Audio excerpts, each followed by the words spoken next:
we get this corporation formed, and we're going to take it public. So we all start off with 1 million shares. Okay, 1 million for you, 1 million. We were less than 6 months from going on NASDAQ. Okay, so the original guys, okay, we're all, on paper, we're going to be okay. We're never going to have to worry about money, And Lenny tells me, he goes, Jimmy, you see what happened? What happened? Shit went up like $6 overnight.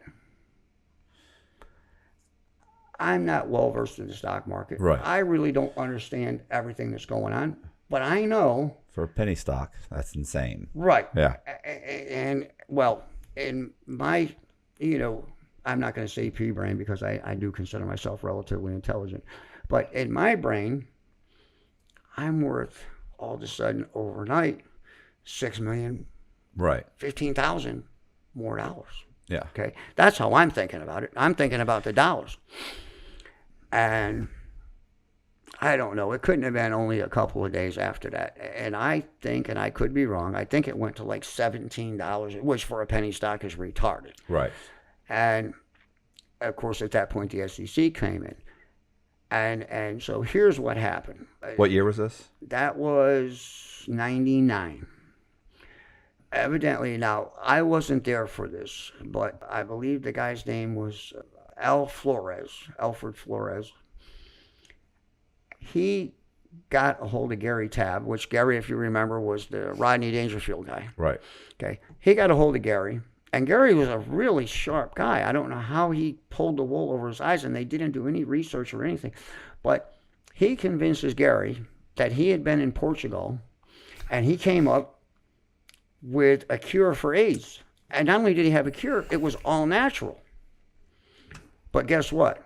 Government was suppressing it. Absolutely. How did you know that? Pharmaceutical industry, they don't want that. They don't want that. It's all natural. You can't get addicted to it, and it's going to cure AIDS. Yeah, they're making tons of money. Pharmaceutical companies making tons of money on their own, right? Their own research, their own. But products, they don't have a cure. Medication. They don't have a cure. They don't want a cure. Right. They don't want a cure. We've got a cure. They make more money off of treating it than curing it. You're right. Sorry, that's okay. the conspiracy theory argument. So now I'm hearing this and I'm like, what? We're car dealers. What do we know about? Well, it's not that this guy, he did all this research and blah, blah, blah. And I kind of looked around and I thought, you know what? I need to get rid of some of this stock because something bad's about to happen. Before I could make any move and get rid of one share even, I get a phone call.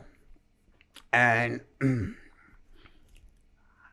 Stergas, my name is Jim Warner, and I'm a United States Postal Inspector. In my infinite wisdom, I didn't know what a postal inspector was. I said, listen, I'm a busy guy. I'm getting this place going. Our postage meter works fine. I don't have no issues with a post office. Thanks. Keep doing a great job. Have a good day. Hang the phone up. A couple seconds later, I'm getting paged on the intercom system for a phone call. I'm like, who the fuck is it? My calls are all screened. So it was just, so I started being a little gruff again with him. I was like, listen. He's like, no, you listen. I think you need to understand exactly what I am. And he says, I need to see you. I'm down the street. And he's like 10, 15 minutes away from not even, from the car dealership. And he's like, I'm at this restaurant. Now, you've got two choices. You've got whatever he gave me, 15, 20 minutes. Either you're going to come here and talk to me, or I'm going to have 4 FBI agents come get you, and it's not going to be pretty. All right. Got my attention. Right. You can get arrested in the dealership, or you can come. You can be here in 20 minutes. Well, and listening to you, I realized, and of course, as we get further down to my other fuck up, if you make a mistake or have bad judgment, or however you want to put it, you break the law. The cops come put handcuffs on you, and you go to jail. Right. Not with the feds. The feds come and tell you, hey, you fucked up. We're going to come after you, but we're going to let you think about it before we actually act. Well, most people will bury themselves in that period of time. Like, they'll send you a target letter and listen to your phone calls. Listen to your panicked phone calls to all of your buddies saying, I can't believe it. I never should have done this. I never should have done that. Well, and I didn't I mentioned the pussy and all the partying and this and that. When I would get back to Vegas, I never thought about this. But they would go, I mean, I can't say that. I'm not stupid. I did think about it. But, hey, you're doing here's a check for 10 grand, but it's not all for you. Right. You cash the check, put 3 in your pocket, and bring 7 back, and we'll split it amongst, And I remember I asked Gary, and, Andy left because he knew shit was going to go bad. He was the CFO. He wanted nothing, and he left before this whole thing with Flores. He's like, you know what, you guys, you're writing these checks out to, I mean, what's that $15,000 bonus for? And of course, guess what? It doesn't say Matt Cox, it doesn't say Colby. It says Jim Sturgis. It's, that check's made out to me. So the guy says to me, he says, listen, you see this? Where's all this money? What do you mean? Where's the money? Well, probably gone. What do you mean gone? There's, a lot of money here. And so I think the number they came up with originally was about 400 grand that they felt that I owed the federal government. And I said, no, that can't be right. Somebody's made a mistake here. And it certainly can't be me because, Well, you've cashed $400,000 worth of checks that were written to you based off of this, that came directly out of this company that's a fraud at this point. Well, at this point, now it is. Yeah. Now it's a problem. Before now, it's not a problem because, and I didn't even tell you all, and I knew things were a little sketchy when Gary calls his brother, I can't remember his name, and he comes to Vegas, and they tried to, I want to say shield me, but I think the better word probably be hide it from me because they knew I wasn't a dummy and, I would question things. But we ended up renting another office down the road. And guess what went on there? Harvey Tab. Harvey came up from LA, and Harvey's specialty was to run a boiler room. We had, I don't even know, 30, 40, 50 guys, depending on what time you went in there, on the phone. Hey, Mr. Cox, this is so-and-so, and I've got a stock offer for you. Yeah. Selling our Wolf of Wall Street. So, we're selling stock, but there's so much going out, I mean, I don't know how they truly even valued it. And meanwhile, that's how we're buying dealerships, okay? We come in and say, well, what do you want for it? Oh, you want $3 million? Listen, I'm going to give you 4. Matter of fact, let me make it 4.5. Right. I really like you, so we'll give you 4.5. But I'm not going to give you any cash. I'm just going to give you stock. And then the boiler room sells the stock? And the boiler room sells the stock. So, or the dealers, like, I felt bad for the guy up in Myrtle Beach. What the hell was his name?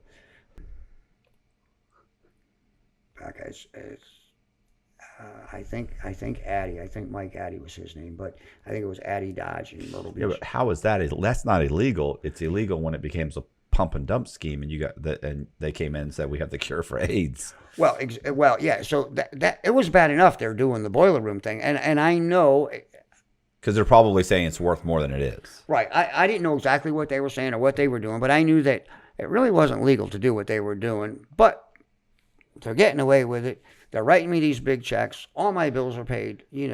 I don't have to worry about money. I mean, I don't have to pay any bills, nothing. And, right. And I'm getting all these bonuses. Plus, I'm getting a weekly paycheck, which at that time, right before everything came to an end, it was stupid money, like $5,000 or something a week was my salary. So couldn't spend the money. Couldn't spend it. Right. And so anyways, this postal inspector calls, and he's the one that explains to me about the fraud. He said, what do you know about, this? I never even heard the name until you just told me. And he goes, what do you know about the whole AIDS thing? And I said, I don't know nothing. I said, I know what Lenny told me, something about we got a cure and you guys are suppressing it and, our stock went up. And, and he's like, really? That's what you know? And I said, pretty much. And he goes, okay, well, now let's go back to this. What do you know about all this money? I said, well, I cashed some checks. I didn't think it was that much. And he goes, well, I'm pretty sure it is that much. It's all in black and white. So how did you want to take care of this? And I said, well, what do you mean? How do I want to take care of it? He said, you've got to pay this money back.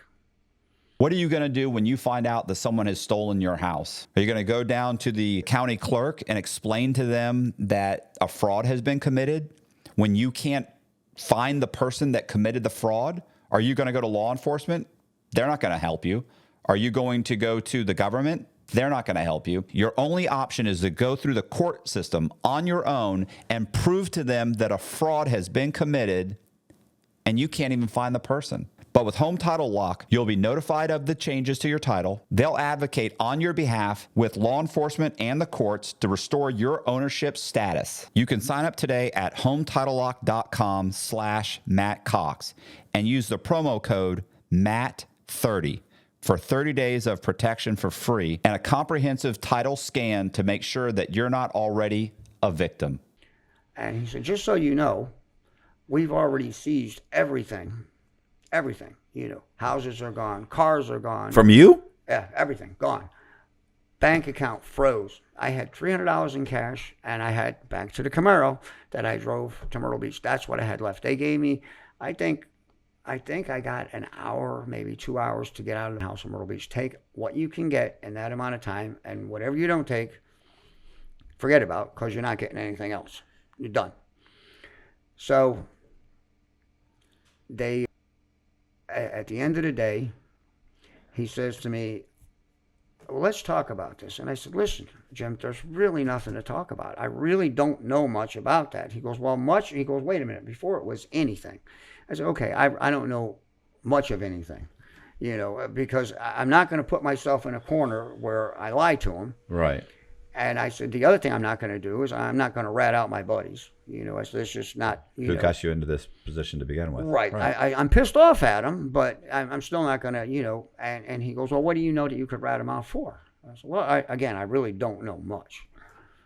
And so we went back and forth to playing this little dance. And finally he says to me, he goes, it seems like you've been honest. So we're not going to charge you with anything out of this. And I'm thinking, well, what the are you going to charge me with? I didn't do anything. Right. And he goes, well, you really did. You got securities fraud here. And I said, but I didn't have anything to do with that decision. He goes, that's the reason that, we're not. But we do want to talk about this money. So back and forth we went. And I still insisted that I didn't owe no $400,000. Right. So at the end of the day, when everything's said and done with, I get what I can in the Camaro, $300. And again, I had just broken bread, well, not broke bread, but, had sat with our future president at the table, had money, now I'm broke. Right. $300, I got this car, and you just want $400,000 more from me. None of this is good. So I get back to Daytona, and at the end of the day, the Flores, he got a bunch of time in prison. They confiscated all our stuff. And I don't know how they dispersed it back, but obviously the people that had real money, and they didn't look at me as real money because I had stock. I didn't have, you know what I mean? I didn't buy it. Right. So I got shit. There was nothing to get. I mean, when they liquidated, you couldn't even begin to cover, you know what I mean, what people were paying for the stock, even when they were buying it as a penny stock. Honestly, to this day, I don't know exactly what they did do to Gary or Hank. I don't know. I never tried to contact them after that. I just want to get my life together and figure out what do I do. And so they let me slide, and I checked into it further, and I just couldn't believe that somebody would be so ballsy. And I guess I left this part out. So while he was allegedly doing this research in Portugal or Spain, it turns out that Mr. Flores was actually in prison in Denver for conspiracy to commit murder for financial gain. You mean he didn't really have the cure for AIDS? I don't even think. I think I probably knew more about a cure for AIDS than he did. Yeah, this guy was just a complete scumbag. That's shocking. That is shocking. Yeah, so I haven't. Do you think that these idiots, your buddies, really believed that he had it, or do you think they knew? In my heart of hearts, I really want to believe that Gary really believed him. And Gary was not a dumb person, but he, like I said, I can picture him with his polyester pants, pulling them up, he's like, you know, this might work. This is something Chris Marrero would believe. And That they found this rare plant in Brazil that you take, if you mash it up and put some sugar in it, mash it up, and you crunch it into a pill, it will cure AIDS. It'll cure AIDS. Absolutely, Chris. That's the way it works. And they're suppressing it. Well, the government's not going to let you have it, no, because like you said, how much money has big pharmaceutical companies big pharma. given into, this senator, the president. Well, in Marrero's case, you would actually say that the gray aliens, the aliens were behind it. But I hear what you're saying. The aliens are running it. I'll have to send you one of Chris's videos, and you'll have a better understanding of what you're. I've never heard about aliens before. There was usually some kind of narcotics involved. Does this individual believe it would? These are extraterrestrial aliens that are really running the government. So. But I'll send you the video. You'll get a kick out of it. Thank you. Well, so he believes everything. Sorry. Hey, sounds like Joe Biden could be an alien. I mean, sounds like the Rodney Dangerfield guy. Right. Gary's on that. He's on that, believing pretty much. For you to believe that you got to be kind of gold. And like I said, in my heart of hearts, we were friends a long time. Right. And I mean, a little history with him too. When we got going in Vegas, and of course these dummies. Just because people are buying stock and putting money, it doesn't mean you can blow it. Right. That money is not meant to. So they're not. They're what are they? They're commingling funds, or they're just misappropriate. Matt, he must have went someplace and did research ahead of time. We had the biggest yacht on Lake Mead. This thing had, I forget, 5 or 6 bedrooms. 3 bathrooms, 3 floors. The top was a jacuzzi for like 50 people that they had taken off just to make it into a party deck. It was 2 foot longer than the biggest boat previous to when they bought it. And he was in the process of ordering a helicopter, So, yeah. And that's why I assumed, when they came in, they came in there. I mean, I wasn't there, but they came in with, I saw pictures, hand trucks and stuff. They took everybody's desk, every file cabinet, every drawer, every piece of paper, anything that was there, that wasn't people's personal shit, they took. You got to believe, I mean, if they found all that money that was written to me, how much money did these knuckleheads take? Now, I don't know. They may have just paid themselves, a handsome salary.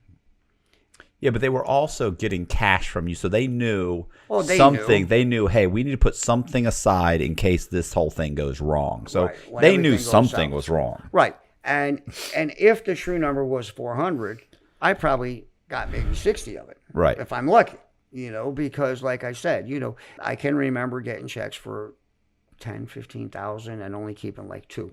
Right.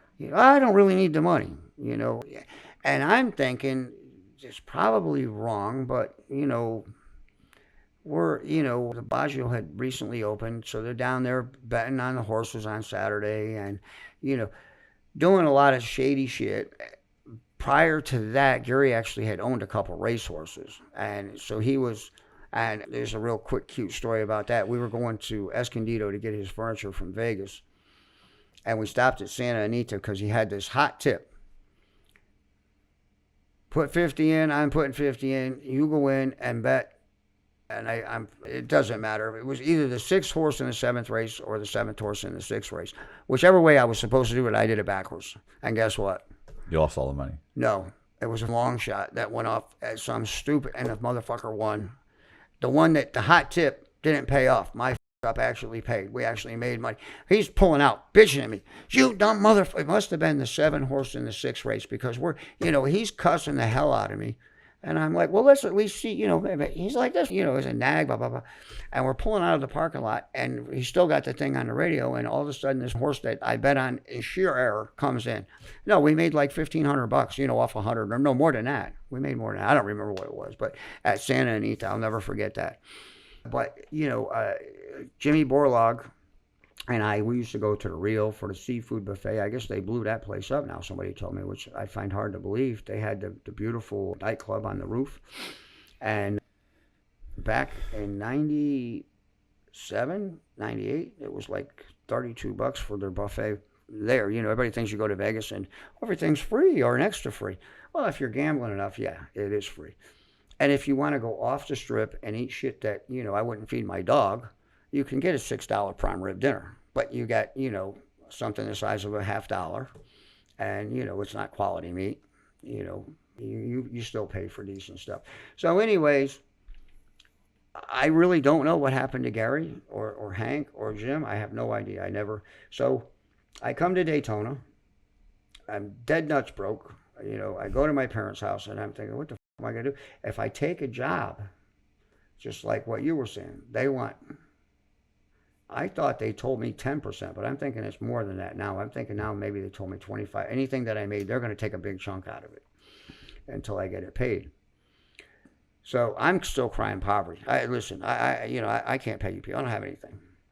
And eventually I was able to make a deal and pay, you know, with an attorney way less and just make it go away after time, because they figured out that I wasn't the one, you know, I had nothing to do with the AIDS bullshit. Right. And that turned out to be one of the biggest scams at the infancy of the internet.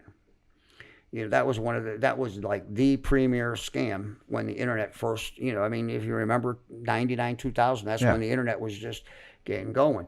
So how much money ultimately was that valued at?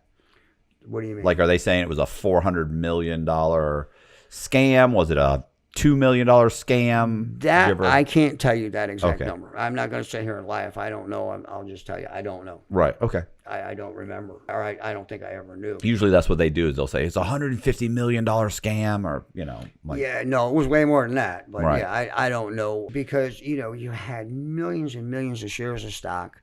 At one point, you know, I want to say the normal number I thinking was like $260 a share or something, you know, which I'm still good with. Okay, I got 1,015,000 shares.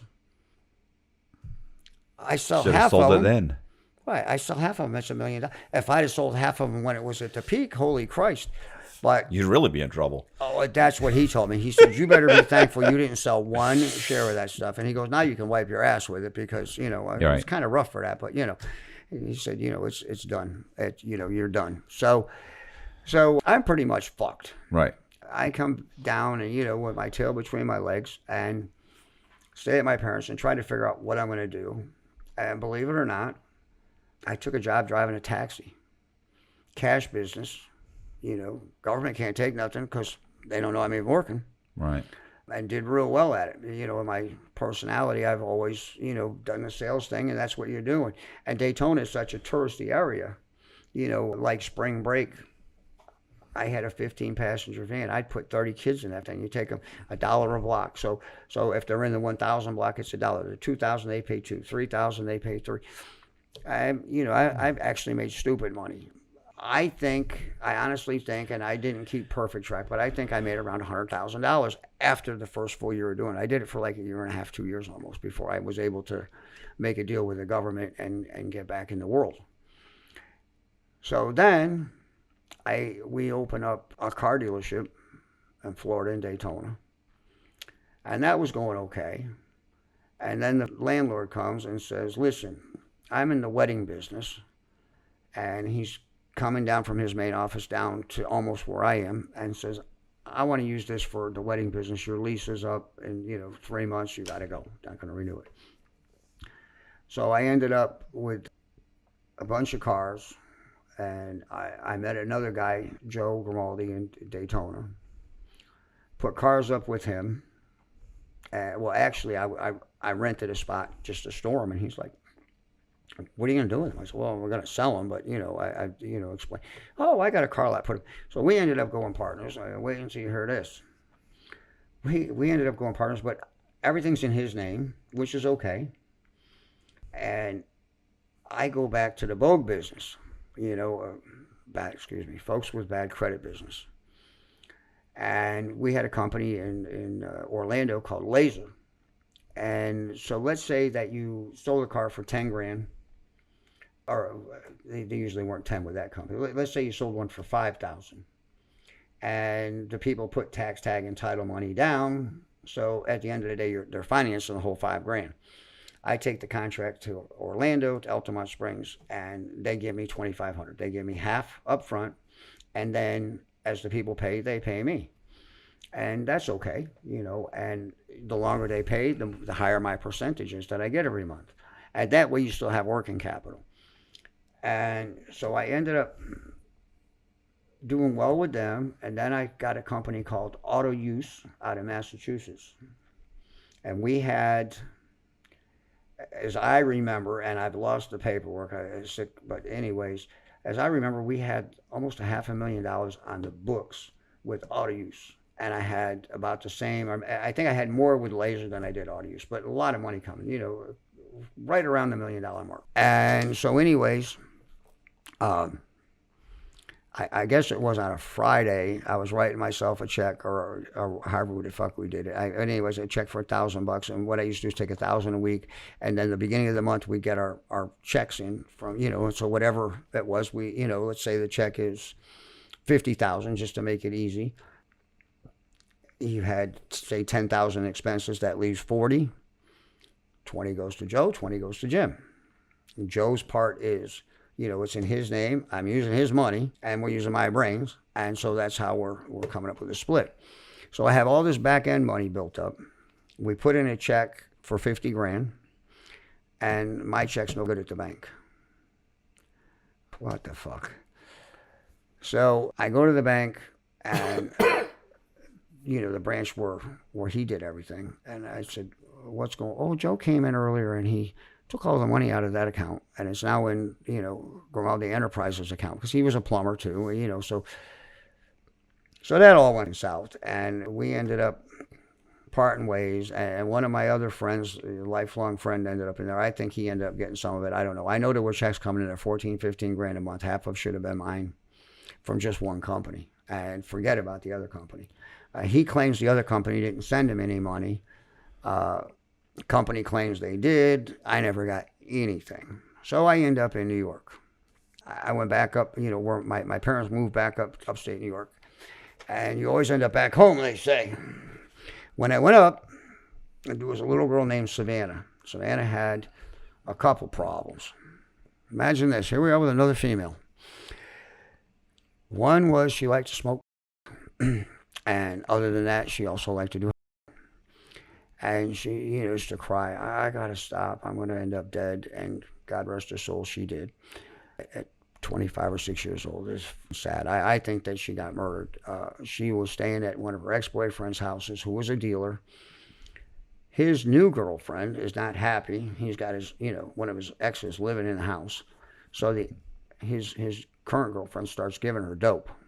Well, you don't have to be, it's not a real far stretch. I mean, people told me that, she was putting rat poison in the she was giving her. And I guess after a couple days, she started getting sick. And after a couple days, she was butt naked on a couch, shitting herself. And they finally called her mother and, raced her to the hospital. Her mom got to spend the last hour of her life holding her hand before she died. And then they let her stay with her for like another hour beyond that. So obviously, prior to all that, she had, crying and crying and crying. So I gotta stop. I said, listen, are you really serious? Do you really want to stop? And she's like, and you're dating her at this point? No, she's just a friend. A friend. And, I mean, I was still doing a little bit of coke, but I'm ready to be done with it. I don't. So I said, listen, the only way you're going to change things is you have to change people, places, and things. That's, and I said, as long as you're living in Daytona right now, you're never going to stop. So I'm going back to New York. You don't know anybody up there. You've never been there. It's a small town. And actually, instead of Cooperstown, we're Oneonta, which is a really small city. And I said, I'll take you up there. And now I did start dating her when I take her up there. But, before we went, I really wasn't. So we take her up there. How long do you think it took her to find a dealer? I was dating a chick that smoked pot, and we went to Atlanta, and she didn't have anybody, a dealer, to sell her pot. And she made an appointment at a hair salon, showed up at the hair salon, got her hair done, and walked out with A bag of weed. a bag of weed, and that girl hooked her up with her dealer. So I mean, we're talking about within a day. Less than 24 hours. Yeah. Same thing. And Savannah had the dealer. So I'm not happy. And I sent her back to Florida shortly thereafter. And she called back crying. And so I bring her back up. And I promised this time it's going to be different. It wasn't. I mean, I knew better. But, and so now in the interim, along comes this, she met this girl, Leah Desimini, beautiful Italian girl, dark hair with the prettiest blue eyes. I mean, hard body. This girl, I mean, your dick would get hard just looking at her. She was like model type material. Right. And so they become friends. And Leah, I felt like she was kind of like flirtatious. And I'm thinking, look, I'm, 30 years older than Savannah. I'm probably about 28 years older than Leah. I mean, the fact that I'm hitting the young one is good, but I'm not going to, this girl's out of my league. I mean, she, I'm old enough to be her father. She's dropped it. She could have anybody she wants. Why the fuck would she? Well, turns out that, she found out that I get pain pills, but I mean, legit, not off the street. I mean, I get the prescription. And I got ran over on my Harley. That was like 4 years ago. I'll tell you that story too. But anyway, so it was about dope with her too. And it got to the point, Savannah would move out. That afternoon, Leah would move in. Then Leah would move out, and Savannah would move back in. Same day. I mean, one would move out in the morning, by afternoon, the other, and without me making a phone call, anything. It was like, I don't know, it was almost like a sick game they played or whatever. But Savannah's up there, and she wants to go to New York City to visit her friend from Daytona. I said, okay. This is how this started. So I go to New York City. So we go visit her friend Lynn, and Lynn is an MMA fighter. Just one tough chick, but she likes too. So here's my number one experience with Savannah and Lynn in New York. Lynn goes and gets her 2 bags of and told her, don't do both, just, do half of one. Or, if you really, you can do one, but it's really, this girl dumps 2 bags of in her thing and does her thing. And next thing I know, she's blue, Matt. Right. She's essentially dead. We're picking her up, putting her in a shower, and, her friend's freaking out. I'm freaking out. Finally call 911. They take her to the hospital. I don't know if they Narcaned her or whatever, but she finally came out. She's herself, Yeah, you've cunt to the nurse, and yeah, she had a mouth of a drunken sailor. So, anyways, Lynn over time. Well, so while we're there, Savannah says, well, instead of paying, 20, 25 a bag for that shit up there, that's not as good. Why don't you buy a couple $100 worth for me while we're in New York and look at the money you're saving? Well, okay. So we get back up to Oneonta, and she starts telling people about, how good this shit is, and I guess she shares a little with this one, that one, now they want some. So it doesn't take long, and here's a little business. And I'm going, well, let's see, $8 a bag I pay. I can get 12, but I got to buy, I think, 100 bags to get the $8 a bag deal, which I'm trying to remember all the terminology. I think a bundle was 8 bags, and a bin was 100, and I forget what 1,000 was. So I bought like a couple hundred bags, and so that would be what, 100 at 8, so it'd be 800, be $1,600, yeah. Right. So I bought 200 bags, and take them back to Oneonta. And let's say that I did this on a Sunday afternoon. By like 3 o'clock Monday, there's none left. It's gone. And I got people calling wanting more. Right. And I'm thinking, this is getting too big way too quick. So I trust this kid, Danny Hunt, which was another mistake. And I said, here's the deal. You're living at your grandparents' house. You're a shit bum. You have no money and you're a drug addict. Here's what I'll do for you. I'm going to send you out to make these deliveries. Don't bring anybody to this house, but I'm going to let you stay at my house. I'll make sure you have money in your pocket, cigarettes, food, so you got a place to stay, you got money in your pocket, you got a car to drive, you got everything. Right. And you're happy because whenever you want a bag of dope, here you go. Here's the catch. You ever get busted, you don't know my name. You don't know who I am. You found this shit on the side. I don't care what you tell them, but the last words out of your mouth better be my name. No problem. It's okay. So things are going good. And I've grown this shit from, a couple hundred bags or 150, whatever a day, to like 1,000. It was some stupid amount. And I'm trying to remember the exact amount, but I had actually weighed the shit out because I knew if I got any more than that and got caught with it, the charge was substantially worse. It became, it was a big step up. So rather than take a chance on that charge, I would only get, I think it was 2,000 bags at a time. And I found this fake safe. It was an Armor bottle. It was the coolest thing ever. The top had Armor. You could spray it. Yeah. Screwed it together. The label blocked the seam. Nobody could see it. I had glued some red pepper on the inside of the thing because I was told that kept the dogs from sniffing it. Okay. And evidently it worked because when, as of course, that something bad is bound to happen. But anyways, this goes on for a while. And all of a sudden, I wonder where the Danny is. He should have been back, an hour ago. His phone, no answer. And it went to voicemail. That's not good. I think he left my house at 1:30, 1:45 in the morning. Like 6:30, he comes walking up. Where's my Trailblazer? Cops got it. Oh. What'd they get you for? Well, I just had one little bag with a little resin left. I said, what about the dope that you... Oh, that was already gone. And he goes, well, wait a minute. No, he said there's still some in the Trailblazer. He had to think for a minute. And he says he had a shaving cream can. That was a fake safe too. Right. Colgate shaving cream can. That's what he had it in. So I said, what'd you tell the cops? I didn't tell them nothing. The other cop was, and I said, so they let you go? You got no ticket? They arrested you? They took my vehicle. Why did they take my vehicle then? If they didn't arrest you, why? Well, I don't know. I'm not sure.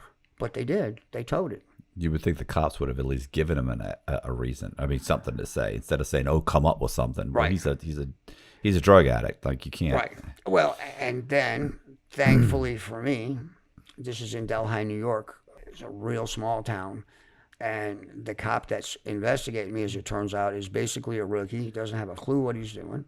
Everything he does turns out to be totally illegal. But anyway, obviously, it doesn't take a genius to figure out that he's talked. Right. So we go get my Trailblazer, and he's still telling me there's still dope in it. We go get it, and he comes flying out of the parking lot. I follow him up the street. He pulls over. Oh, they must have taken it out. Shaving can's still there. The fake safe's still there. At that point, now I was pretty sure. Now I'm positive. He talked. Right. There's no doubt. So now I have to separate myself from him without pissing him completely off because, he's already talked. It's only going to get worse. And kill him, dump him in the woods? No.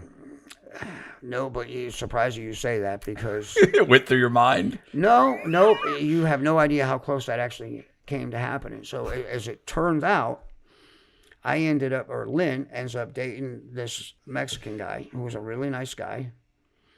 And he's the one I'm getting the dope from. As it turns out, his brother is in the upper echelon of the Mexican mafia.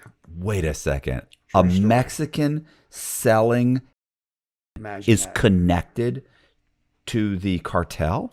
Imagine that. Stop it.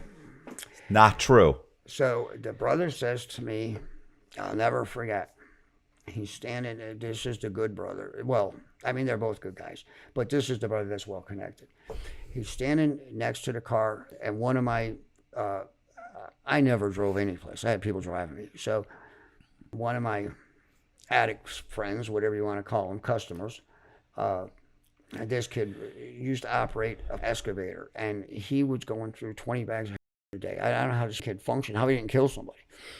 But anyway, he drove me down because he was finally starting to run low on money. I loved him because, he's bringing me nothing but money, money, money. So anyways, he drives me down, and I used to give him, I don't know, 2 or 3 bags to drive me to New York City and back. I mean, it's a 3-hour ride each way. Plus, you got a bunch of dope because if I go down, you're going with me. You can count on that. And so anyways, one trip that we're down there before Danny had gotten in trouble, the brother that's hardcore in the mafia, he's standing at the back of this car and he pulls out his gun and he says, Jim, he's got to go. He said, let me just, and he said, the alley's right there. We'll just leave him and go. And I've never done anything even remotely close to that, know, and I'm like, now he's all right, Yeah. And you didn't think it was that serious? No, I'm stuttering, stammering. I don't know what the fuck's. I mean, he's got no issues with me, but he knows this kid's a rat. He knew it. Somehow he knew, and so it turns out that he was right, And I would never want to kill somebody, but I'd often thought, God, I wish I just came around the corner just a couple minutes later, because I think he would. I think he would have just done it, And of course, I said, my infinite wisdom and smartass in me, I said, well, why won't you at least get him out of the car? Why put blood and broken glass in the car? Because he's sitting in the back seat of the car. He wants to just go right through the back window, just in the back of the head, and be done with it. And, this guy's driving a brand new Hummer, his house. They lived, well, the older brother, the one that was in the mafia, his house I was never actually at, but the younger brother lived 2 blocks from John Gotti's house. I mean, nice in Queens, and they weren't ultra flaunting it, but, one's driving a Hummer, the other one's driving, I think, Beamer, but they had other cars too. And so, anyways, I'm going back and forth to New York, and I've always got, so I replaced Danny with Roger, and the deal I made with Danny was, I said, listen, I left out a couple things about the scumbag. Number one, besides turning me in, I didn't know this right away. It took me a minute to figure it out. He found my safe in the house, cleaned that thing out, dope, money, everything. Stole televisions, Xbox, I forget everything he stole out of my house. And what he did, the little bastard went down in the basement, and they have the outside doors to get into the basement, and unlocked it. I'm not down there. I'm not going to check that. The little bastard. Just like your other buddy that unlocked the screen door, or the sliding glass door. Sliding glass door, yeah, yep. So this little prick, and worse than that, and my dad is, my dad's my dad. He's, my best friend. I love him more than anything on the planet. And he goes, my dad always, my mom always carried or had a little, like a vinyl lunch bag cooler type thing. She used to pack my dad a lunch every day. Right.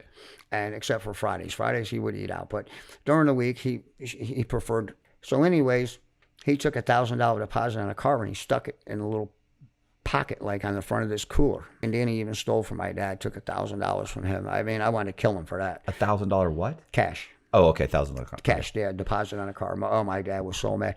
And the little bastard went right to the office, into the detail shop, grabbed 2 of my big screen TVs, and went running out the door with them, threw them in a car, and took off. This was after I parted ways with him. And even when we parted, I was trying to be nice. I said, listen, I know you're a rat. I know, I said, and I told him, I said, you don't even realize, but you had a gun to the back of your head. You didn't even know it. I saved your life, you little prick. And I said, I'm still going to give you dope every day, but you need not testify against me, and you need to keep my name out of your mouth. Oh, I promise. So I None of give that him. was going to happen. No, I knew better. You're delusional. Exactly. At that point, I'm thinking, what can I do? Right. So I hire his buddy, Roger, to take his place. And we're coming back from New York City, and I told Roger, I said, don't you ever tell him where we are. Don't you ever sell him dope. Nothing. Turns out Roger's on his phone, texting him. Oh, well, we were here, we were there, blah, blah, blah, blah, blah. And that's when we got popped. The police, I'm asleep. I'm in the back seat of the car, laying on the back seat. And I'll never forget, this old man's got the back door open, and he's got a gun, and the fucker's shaking like this. Where's Sturgis? Where's Sturgis? And I'm, whoa, you know, I had a blanket on me. I'm like trying to get my hands out. I'm like, don't shoot me, you dumbass. I said, you know, what's going on? Now, the cool thing is, if there is a cool thing. Well, who is the old man? And like a cop. DEA agent or a cop? No, these are local Delhi cops. Okay. These idiots go from Delhi to a town called Shadankin. Now, Shadankin's in Ulster County. Delhi's in Delaware County. They go to Shadankin. That's where they pull me over. The local judge wouldn't sign the warrant because he's a family friend and didn't believe that I would get involved with something. There's no way Jimmy's into that. No, I'm not signing a warrant. So they get a new judge in another town. This kid just became a judge. He was actually my elementary school principal's kid. And imagine this, way back in 5th grade, the only time in school I fucked up, I used to spend all day at the principal's office. I'd come to school, go to his office. My desk was in his office for all of 5th grade. I had a teacher miss his house. I couldn't stand. Every Friday, he would go where my mom worked and have lunch and give her a report on me. Anyway, so his kid's the one that signed the warrant, but it was so generic, they could have came here and searched this house. Right. So everything they found, they couldn't use. And all they found was the shit that I gave the two morons. They had, I think, 46 bags total. That was all they found. Right. There was 2,000 bags in that Armor All bottle in the back of the car. My father wanted to kill me when he found out. Police had the car for 3 days. My dad picked it up. Dope was still there. Okay. I mean, I didn't tell him where to look for it. I Dad, by the way, make sure that there's still, no. You know, yeah, just pick the car up for me. So mistake number one was the bad warrants. They had, you know, again, a New York City phone book, you know, a stack full of shit, but they didn't have one clear picture showing me giving dope to somebody or me getting, you know, collecting money. They had nothing. All they had was pictures of, you know, different people coming and going, or me meeting people, or other people, mostly other people meeting people. But they did, you know, they were focused on me. So, anyways, they arrest us and they put us in the Delaware County jail. Well, if you arrest somebody in Ulster County, then you take them to Ulster County jail. You don't take them to Delaware. So they gave me a public defender, and he comes in and he says, I'm assigned to your case, but it doesn't matter. I said, what do you mean it doesn't matter? You know, I'm in jail. I got a $100,000 bond. What do you mean? It matters to me. And he goes, no, you don't understand. They got you in the wrong kind. They're going to have to let you go. So this is on, I don't know, I'm going to say like a Monday, whatever. No, excuse me, it was on Friday. On Monday morning, they rounded the three of us up, and they had us in basically solitary confinement. I'm in a cell by myself, away from everybody, and they had 3 cells. One of us was in each cell. I don't remember coming out of the cell. I slept the whole time I was there. I basically don't remember. I remember giving the guard at the front a hard time. He was a real fat douchebag. And I remember when I left there, I told him, I said, you better hope I never catch you on the road, you fat piece of shit, or on the street, you fat piece of shit. You know, are you threatening me? I said, no, it's a promise, whatever. I mean, I was a real dick to him, but he deserved it because he was an ass. So now they rearrest us and take us to Ulster County. When we get there, the judge is like, why is his bail so high? And these guys, the 2 guys that were with me, theirs was 20, mine's 100. Right, well, they're cooperating here. Right. Roger's trying to tell me he didn't cooperate. Meanwhile, you know, there's a half wall. I can hear you, dumbass. Right. You know, and, you know, he sang like a canary, but they wanted me, you know, and this is how stupid they were. And I did, but I told the cop, I said, you know, again, this is just local cops. I said, I'm not cooperating in any way. You can go f yourself. I'm not giving you any names or anything. He said, we don't care. We got, and this was his words, El Chapo of the Northeast. And I'm like, what? You know, I mean, I was selling some dope, but I wasn't, you know, nowhere near. And these dummies never tried to go higher than me. They never, you know, thank God they didn't get the DEA involved, because, you know, they would have been. And I mean, I would have never gave them up. But I could sit here right now and tell you exactly how dope gets from where it starts all the way to New York City, you know, in a the drug addict's hand. I mean, it's not that complicated. Right. You know, a lot of it comes down to money. But, you know, thank God they never asked. DA never got involved or anything. So they take me to the county jail in Ulster County, and a couple weird things happened. I spent the first 3 days in medical there because I couldn't have my opioid. I mean, I'm on a heavy-duty painkiller. Now I can't have it. Now I'm going through withdrawals. So they put me in the medical unit, and for like 3 days, the guards were raising hell with us because New Year's Eve came, and I'm leading singing. We're singing "I'll Be Home for Christmas." I just don't know what year, because the cops promised me. He said, I promise you're getting a minimum 10, but you're probably going to end up with more like 20, 25. I'm 57 years old, okay? Right, at that time. Right, at that time. I'm thinking, you know, you might as well say that's a life sentence to me. You know, if you get 15, 20 years, you know, they're not going to take care of you in prison. No. So anyways, I don't know why I was singing happy, but then they moved me up on a regular, I was telling you earlier when we were talking, what they called the Supermax 2000. And I think the second day there, I suddenly got sick. I went back in my cell at like lunchtime, and I kind of remember, but another guy came running in, and he went running out, and he's like, man, you got to do something. He's sick. So he took me to the hospital. I guess I'd had some kind of cardiac thing. I spent a week in the hospital, and the guards were all cool. They cuffed me. Like when the new guard was coming, as soon as the new guy come in, he'd take the cuffs back off. Right. So I was never cuffed except for one guard one night. And I had the nurses bringing me ice cream all night long. Right. Can I get another ice cream? You know, except, again, with the one guard. You know, you got your own TV. It was great for a week I was there. And a lot of things that I've heard on a lot of your things, it's kind of weird because, you know, even though I was only there for a short amount of time, it was like, you know, the black guys have their TV, the white guys have their TV, and there was a little bit of intermingling, but not much, you know, not what you would think in a county jail. And I remember, you know, the one black kid had a smart mouth, and his people, you know, they blocked off one of the cells so that, you know, the CO couldn't see and take him in and beat the living. I mean, this kid comes out with blood running down him. Nobody says anything. You know, I mean, the CO couldn't have missed it, but, you know, I guess that's what they did. But I left out a couple of things. I'm going to go back to the car wholesaling days because that's important to this part. Back in the day, you could, in Florida, you could write a draft. And what I mean by that is, let's say you went to a new car store, and like my God rest his soul, Danny used to buy everything out of a Cadillac store, and you bought $50,000 worth of cars, but they didn't have titles for them. You'd write, oh, great, you don't have to, perfect. Here's a draft for $50,000. And what that meant was you didn't have to pay for these cars until the titles came in. Now, when the title came in, they might say, oh, we only got 2 of them, so, you know, you got to make $34,000 or $13,000 or whatever. Good. So now you go back up, give them a check. Or we're going to put your draft in, but you had 2 or 3 days. So everybody's floating money. Right. Now up north, with the amount of money I'm spending shipping cars down here, especially with Rich, I mean, I can remember Tuesday nights we had to have $200,000 to cover the checks we wrote. Had to sell that much in cars.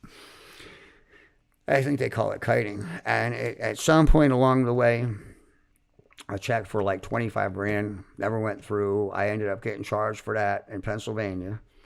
Went on probation. That was, you know, way back in the day. And I thought I had paid everything off. And they kept saying, you got to hold. It was 30 years ago. I never dreamt that it was, son of a bitch. I'm happy because they take me to court.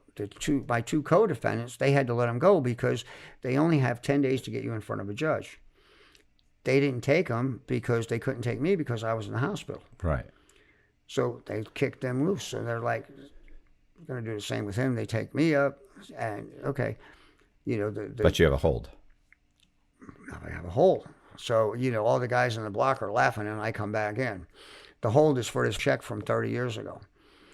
And son of a bitch, and Matt, this is the most incredible thing. So now, They put me, everybody says they're not going to come get you. There's no way in God's creation they're going to come get you. Right. People don't realize that if you could have a warrant out of Florida and you could be in New York, and if Florida says, "Look, this is stupid, like this is such a minor thing, we're not going to spend the money to fly this guy out or to go pick him up and drive him back. We're not going to spend several $1,000s to get him back on something that's going to be quashed, and most likely because it's so old." Right. But guess what? Right. They actually come and get you. Here's some bad luck. Yeah, I mean, I've had a lot of good luck through this, but the bad luck is same judge is still on the bench 30 years later. And he's like, oh, he's in jail in a neighboring state? We'll go get him. Right. And so they can hold you 10 days. If they don't come within 10 days, then they cut you loose. So I'm on day 9 in the morning. Stergas, pack it up, 5 o'clock in the morning. And they pick me up. We stopped going across Pennsylvania at McDonald's. Got a Big Mac, French fries.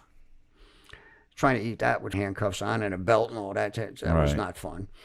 But I get about 3/4 of the way through it. All of a sudden, I start having chest pain. I'm thinking it's indigestion. Well, no, it wasn't. I had some kind of cardiac event in the back of a cop car, which ended up working to my advantage. They took me to the hospital, and then they transferred me from one hospital to the Butler Hospital, which is the town I was actually headed to, but that was where we were almost there, to the bigger hospital. And I'm only there a short time.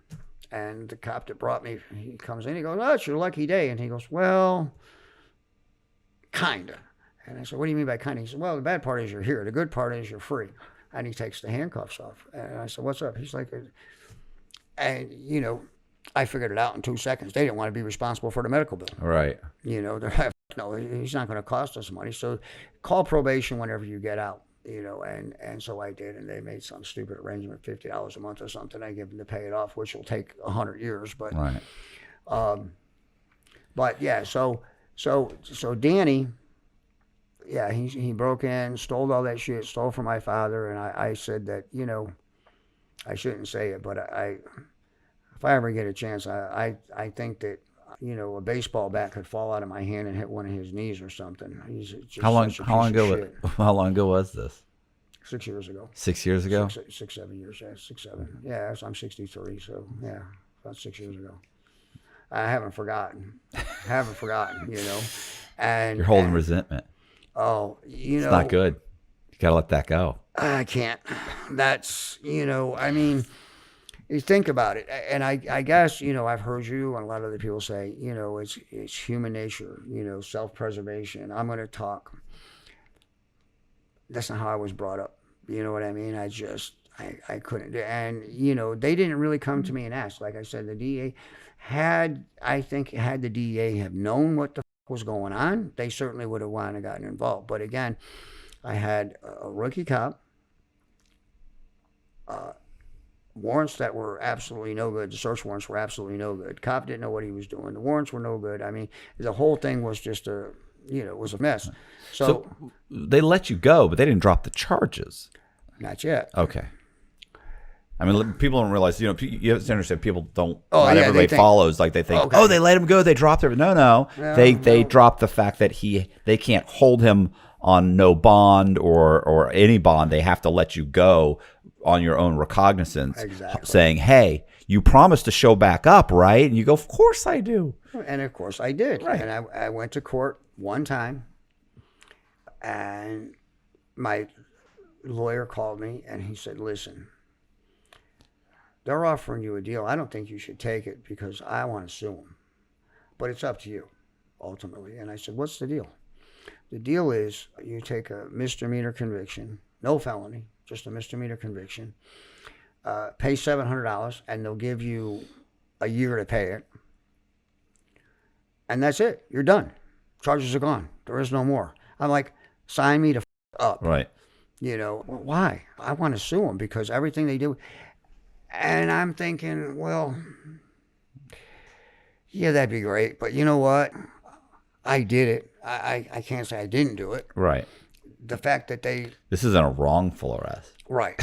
Well, it wasn't wrongful. It was just the only illegal one. Right. And so at the end of the day, I don't feel comfortable really going after them, And so believe it or not, that's what I ended up with out of that. So, and I remember sitting at the cop station that night, and the cops telling me, they guaranteed me, I guarantee you, you're first they started talking 25 years, and then the older cop, he's like, well, if you get real lucky, you might get 10 or 15. Right.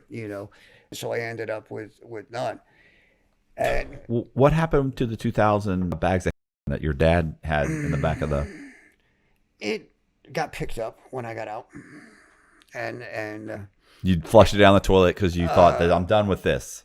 It's the right thing to do. well, that's a good story. Yeah. We'll go with that. I was going to say I buried it in the backyard. Yeah. But I was going to. I was scared the animals could get into it. I love animals, so it found a new home. I'll just leave it that way. It found a new home. My father could have killed me when he found out that I said, if the dummies didn't find it in 3 days with the car and dogs, you think they're going to wait till my dad picks it up and then go, well, let's arrest this 80, at the time, 79-year-old man or whatever. Right. They're I can't believe you did that to me. I said, Dad, I love you. I'm sorry. But, I mean, a lot of money. So, I mean, if somebody has to go down for this, Dad, you're already 80. right. I mean, God, it was, and so poor Savannah ended up dead, and Leah, I don't know what happened with her. She was a real fruit cup. And I left this part out too. In the interim of going back and forth between the two of them, Leah marries this guy. Tried to tell me that, they were just, and I come to her house and I'm like, oh, what's this bride and groom cups? And what's this and what's that? And meanwhile, she's giving me head and I'm finding, she's like, oh, my dad got married. And you kept the stuff? Well, yeah, he told me to hold on to it. I mean, stupid, so I knew, and finally she admitted, so her husband, I felt bad for this poor guy, not bad enough to get a blowjob from his wife. Well, you got to have, it's a balance. Here's the worst part.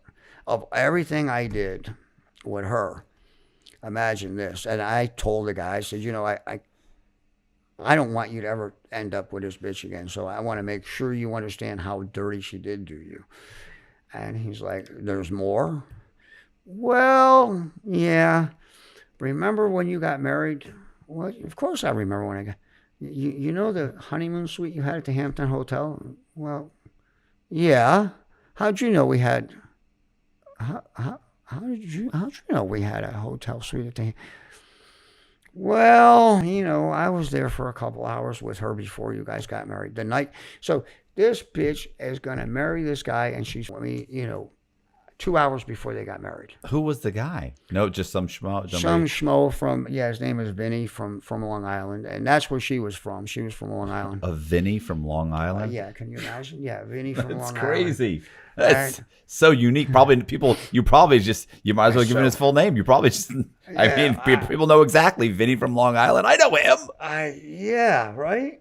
We had a guy in jail with me, not when I was on the other side, but he's in jail with me, and they called him Nicky Batts. Now, this is a white guy. Nicky's probably 30 years old. His story is that when he was a child, his father molested him and his brother. The brother won't deny or confirm it. He won't go either way. Nicky claims that his father tried to molest his son. And here's where the Batts part comes in. He took a baseball bat and beat his father to death with a baseball bat. So he's in, needless to say, for murder. And when you meet Nicky, come in the block, hey, what are you in for? And they didn't have to ask me. Believe it or not, these schmucks had this, it is kind of crazy because of the small town cops, they blew this way out of proportion. Like I said, they acted like some places they actually said they captured El Chapo of the Northeast. Right.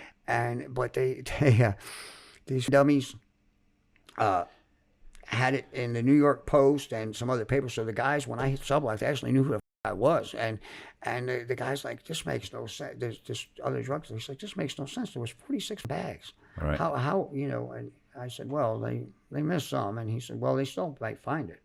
Where's the car? So they towed it, And They never did it. But anyway, so Nikki ran I guess you would call it white guys TV.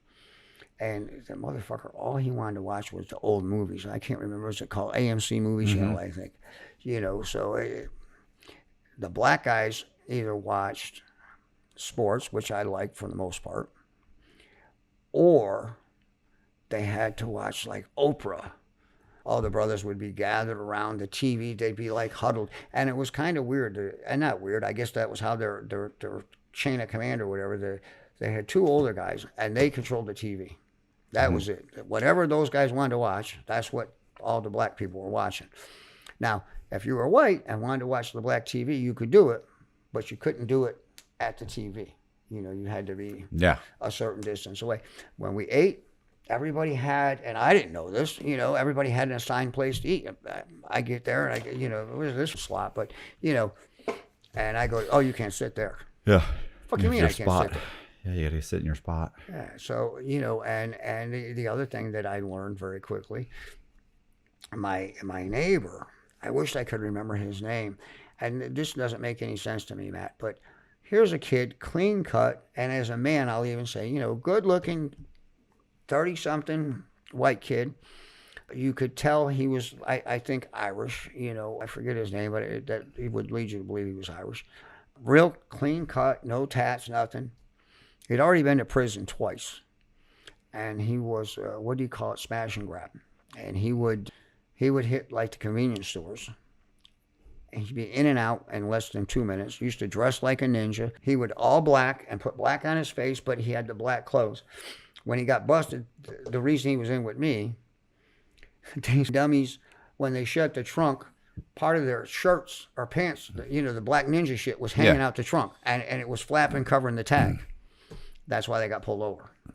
And of course, they opened the trunk, and here's 40 cartons of cigarettes, and they just had a robbery. Mysteriously, imagine this: there was 40 cartons of cigarettes sold, and that's exactly how many they had. So, but here's this kid, and I'm allergic to milk, so I was giving him my milk every meal. Right. And little did I know, after, one day he was medical or something, I gave it to somebody else, and they're like, oh, here's some cookies, and here's this, and here, so I'm getting all kinds of free commissary shit for my milk that was free to me. Yeah. I didn't realize, that the trading shit that goes on, and I mean, it was only a couple of days before I had commissary, so I had, and then when I got the money on my account, then I could actually eat like a human being again, not like a human being, but you know what I mean, the hamburgers were okay, the chicken wings were okay. You felt more, you could have a soda instead of drinking the, whatever it is, Kool-Aid or whatever Kool-Aid. the shit is. Yeah, that was just some nasty shit. And I say nasty shit, but I remember after only being there a couple of days, finding an extra mug so I could get 2 cups so I had something to drink for, later on or whatever. But and I don't know, to this day, I don't know how they did it. I mean, I had a couple of stories told from people. The one guy said, when you went to visitation, so you're sitting there, I'm sitting here, okay, and there's a table about this high. You're allowed to shake hands and like a hug at the end of the visit. So my one neighbor, he said that his dad would bring him weed and a lighter, and when he hugged him, he would stick it down between his jumpsuit and his T-shirt. So he'd have his T-shirt, and they didn't strip search. They have you drop your jumpsuit, so this shit was, right. His T-shirt was tucked into his underwear, so that's right. So he could put it in his T-shirt, put it in his T-shirt. So that's how he claimed he got it in. But every night you would go near the shower, which was right, ironically, behind where the CO sat, you could smell weed. And I'm like, how the fuck are they getting it in here? I mean, I really was curious how they were doing it. I mean, I wasn't going to... Might have been just a CO bringing it in. You'd be shocked. I mean, you'd be shocked what the COs will bring in because... Really? Yeah. The one CO that we had was really cool. He's like, he thought that I was in there for the pills. And I'm like, because he knew I was sick, dope sick and stuff. And I said, no, I'm in here. Oh my God, you get off the heroin. I said, I'm not on. I'm on, I'm on Dilaudid, so that's prescribed from a doctor. And I said, but I'm still the same shit. It's just like going through withdrawals when you don't have them. And to take you off cold turkey is nasty. I can tell you that's why I ended up sleeping that time for the whatever it was, 2-3 days at Delaware County Jail. If you sleep hot at night, you know how disruptive that can be. Whether you're having trouble falling asleep, you're waking up sweating in the middle of the night, or all of the above. That's where Ghost Bed can help. As the makers of the coolest beds in the world, Ghost Bed is your go-to for cooling mattresses, cooling pillows, and cooling bedding. From their signature Ghost Ice fabric to patented technology that adjusts to your body's temperature, every Ghost Bed mattress is designed with cooling in mind. So whether you want a plusher mattress that cushions your shoulders and hips, or a firm option with exceptional support, your Ghost Bed will keep you cool and comfortable all night long. When you purchase a Ghost Bed mattress, your comfort is guaranteed. You can try out your mattress for 101 nights, risk-free, to make sure it's the right fit for you. Plus, they offer free shipping, and most items are shipped within 24 hours. If you're not sure which Ghost Bed is right for you, check out their mattress quiz. You'll answer a few questions and get a personalized recommendation. Even better, our listeners can get 50% off site-wide for a limited time. Just visit ghostbed.com/Cox and use the code COX at checkout. Again, that's ghostbed.com/Cox with the code COX at the checkout to save a whopping 50% off site-wide. My karma did continue after that. I mean, the Mexican mafia, they were thrilled to death. They somehow, I don't know how did they get a police record? Because they knew that, quote, I mean, they knew, not only did they know what I say, they knew exactly what I told the cops, like, I'm not giving nobody up. They knew that. Well, you can get the Freedom of Information Act, or they can just have a lawyer request a copy of, like, hey, like what you say? Well, the cops are going to write down what you say. They're going to write up an affidavit or something? No, it's just a police report. Like, he stated this, he stated that, he stated this. Like, they'll have like a 5-page or 10 or 20-page where they've written it out, unless they've. No shit. Yeah. I mean, that's typically what happens, unless they've got a recording, in which case they could get a transcript. Well, because the older brother, he got a hold of me shortly after I got out. And, yeah, you need anything? Blah, blah, blah, blah. It was just overly nice. And I was like, oh, I'm good. I'm good. And he's like, well, I forget, stand up or say. I was honest. I said, you know what? I like walking around breathing. Right. And he kind of snickered. And I said, I know how that shit works. I'm not a fool. And I honestly think that they would. I think that those are the kind of people, if you did run your mouth, you wouldn't be walking around anymore.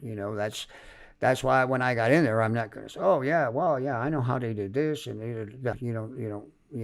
Right. I'm not giving up any of those secrets, other, like I said, it all comes down to money. So then imagine this. After all that, I get out. I'm in Butler, Pennsylvania. It's cold as fuck. All I had was a thin jacket. I had $125, $140 on account or something. They give you a credit card back with your money. Not gate money. This was my money. Yeah. I remember you saying, I didn't get no gate money. Yeah. No, this they didn't give it to me. It was my money, but it's on a card. And it worked just like a prepaid credit card thing, So I went and I found a little thrift store across the street, and I got a South Pole. I get that, and now I got to wait for a bus to get out of town. So I take the bus from Butler to Pittsburgh, which is, 45 minutes maybe away, if that. I get to the bus station in Pittsburgh, and I go outside because I want a cigarette. I hadn't had a cigarette, and I was only locked up like 3 weeks, total. And the only reason I didn't get out was because I knew I had to hold. Why pay a bond when I know that I'm just going to go here anyways? And you had the respiratory thing that you just gotten out of the hospital for, so obviously a cigarette seems like a good idea. Well, of course it is, yeah, of course. So I get to the bus station in Pittsburgh, and I meet this girl, imagine that, and she's like, I forget what it was that she's seen or whatever, but somehow she knew that I had just gotten out of jail. And she's like, I got something for you. And I'm thinking, oh boy, a blowjob. No, but that wasn't it. She had some weed, and I've never been, huge consumer of pot. But I went outside, and the shit that these people have today is just incredible. I hit this thing like 3 times. I get on a bus from Pittsburgh. I don't remember the ride to New York City. Right. None of it. I was just shot out. And I finally get back up. My parents are so mad, and I did leave out a couple of things. My mom, Christmas Day, crying. You're going to kill somebody, son. You got to stop. You got to. And I said, I'm going to quit soon. I really had it in my head I was going to quit on the 1st. And I'm not sure how I was going to enforce it, but I had somebody that wanted to buy the business, but they didn't have cash, so they were going to have to make payments. Right. So I set you up with all my people. I give you my connections to buy. I give you the customers to sell to. And I just want a couple grand a week. Right. Now, what would make you pay me, or why I thought you would pay me, I don't know. But I really did have it in my head I was going to quit on the 1st of the year. And I got popped on the 29th of December, like 2 days. And I had somebody in place ready to take it over and everything.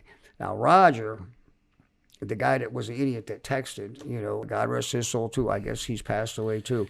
But the thing that's the worst thing is to be a liar. This fucker keeps trying to tell me he didn't run his mouth. Well, like I said, there's a half wall. I can hear your dumbass. I can hear what you're telling me. So after I get out, they'd already been out a week or two. And so I get back up to Oneonta. And son of a bitch, if I don't see him walking down the street, and it was raining or whatever, hey, hop in the truck. I'll give you a ride. So he gets in the truck. Bang! I hit him. I broke his glasses, cut his eye and shit. Opened the door, threw him out right on the side of the street. I said, that's what you get for being a rat, motherfucker. That could have gone wrong too. They could have come and picked you up for that. For that. There's a federal charge if you actually physically harm someone that cooperated against you, you can get a federal charge and go to prison. It's like a 5-year mandatory minimum, or minimum mandatory. Sorry. I'm just in dire hope that there's a statute of limitations on it because it's been. Sure, pretty much everything's about a 3-year statute of limitations. Yeah, and we're at 6-7 years. Yeah. So, well, and he would have already gone straight to him. If he was going to do anything, he would have gone straight to him. I had no idea that I knew that I could catch a charge for it, but I remember telling him when I, threw him out. Might be 3 to 5. Might be 3. But I'm saying it might be a 3-year mandatory minimum. And that's the feds get in charge or get involved. Yeah, I figured the worst case, state was going to come and say, hey, Well, I mean, the feds were going to be involved when your thing. They would have come in from as soon as off the rip. As soon as the state thing fell apart. Usually something state falls apart, and the state will go and be like, "Listen, we fucked up. Here was the problem. Boom, boom, boom," and they'll go to the feds and say, "Here's what we got." And the feds will come in, just indict you on that, knowing that a federal judge isn't going to throw any of that out. A federal judge will be like, "Oh no, all of that's included." "Oh no, but that's state law. You're right, but we're the federal government. We're picking up this case. We're going to charge you." And we're going to go ahead and we'll try you. If you want to go to trial, we'll try you. But really, in federal court, all we need is these two guys to get on the stand and say they were buying the drugs from you, the drugs that they clearly found, and we'll see if a jury will fall for it. And the truth is, if you're just sitting at that table in a federal court, right, they already think you're guilty, let alone these two guys getting on the stand. And then they actually found... So usually you can get a couple of guys that get on the stand and say we were selling drugs. They didn't catch us with the drugs, but we were selling drugs. We've been indicted, but the guy we were buying from is this guy. They indict you, and you can be sitting there going, I wasn't caught with drugs. They weren't caught with drugs. Nobody was caught with drugs, and you're going to indict me on a drug charge. What they found was, I think it was Roger's jacket or something. They found, and these two dummies, it was shit that I had given them. You know what I mean? And I'm thinking, why? Why did I give it to them? Why didn't I just give them a bag or two each, so they could do it and, and then give them the rest when we got home. But it is what it is. You got lucky. I got very lucky. I mean, not just once. Yeah, multiple times. Right. What are you doing now? What do you do now? Well, I have my buddy that owns a tow company. I help him. I'm still like a little kid, I like playing with the trucks and stuff. I sell some cars for him and whatnot. And going through a lot of hell. I've got some health issues. I need to get back up to New York to a specialist. My mother was diagnosed with cancer right before Christmas. Jesus. And here's the bad luck thing. I go to New York. I had a GMC pickup truck. I used an auto train the dog and I rode the train from Sanford to Lorton, Virginia, which is Washington, D.C. Drove the rest of the way up like 6 hours. It was great. It was great. And it was cheap as hell. I mean, it usually isn't, but it was when we went. Anyways, and we get up there, and a buddy of mine has a couple cars he needs brought back to Florida. And I said, well, I bought a Cadillac. I'll take that back. And there's a pickup truck I'm going to buy. I'll buy the truck, bring back a 2-car trailer, and I'll bring your cars back. Okay, so we make a deal. I get back to Florida. I buy a truck on Friday from Fred. Buy the truck Friday. Get it registered on Saturday and everything. And we left, I'm going to guess, Saturday night, Sunday morning. Monday afternoon at Fredericksburg, Virginia, we're going down a hill. Right rear tire blows. Trailer goes into a skid. Ends up breaking the trailer hitch. The trailer ends up underneath the truck. Fucks the frame up, snaps the drive shaft, the back wheels of the truck are on the front of the trailer. I mean, it was a mess. Didn't hit anything else. Just, my truck is now totaled. I've owned it 2 days. It's gone. Trailer's still okay. A couple little marks on it, but really no big deal. Fred's trailer that I borrowed. So now, instead of renting me a U-Haul pickup that I could have just used my slider thing, what they call a pintle hitch, but I had it, and now U-Haul actually rents. It used to be they had a fixed ball that was welded. Right. That's all you could haul is shit that, they had the road-sized ball almost. Now you can put any slider in and tow. And they didn't tell me that. So I ended up with this van, the little smallest van they had. It was like $400 just to get to my parents' house. Get there. Dropped that off. My pickup I had taken up to get painted. I said to the guy in the body shop, I said, listen, just get it so I can use it to go to Virginia and get this trailer. It's okay. And I said, make sure the hitch is, really secure because I'm bringing back this trailer. It's a 2-car trailer. It's heavy as fuck. It's okay. We get to Fredericksburg on Friday night. The lights don't work. So the dog and I go get a motel room. And on the way, the lights did start working, but I'm like, you know what, I'm tired. We're going to stay here. So anyways, we get up on Saturday and going up the Jersey Turnpike. The tractor trailer, I think, grazed it a little bit, and then there was bumps. And anyways, the trailer ended up doing the same shit. Boom, boom, boom. Ended up jackknifed. The back of the truck up on guardrails. The trailer underneath the guardrails. I had a brand new jack that was on the nose of the trailer. That I ended up picking up 2 days later down by the water. I couldn't believe I found it. And some body parts, brand new parts I had bought that had ejected from the truck or trailer. Now I've totaled the second truck out in 9 days. Now I get a brand new Ford diesel pickup in upstate New York, but I didn't buy it. I rented it from Enterprise. It had 600 miles on it.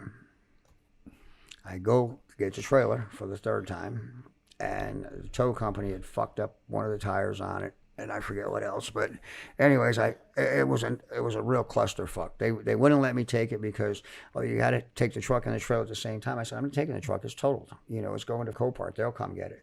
Well, it's a real douchebags. So I ended up having to spend a couple nights down there.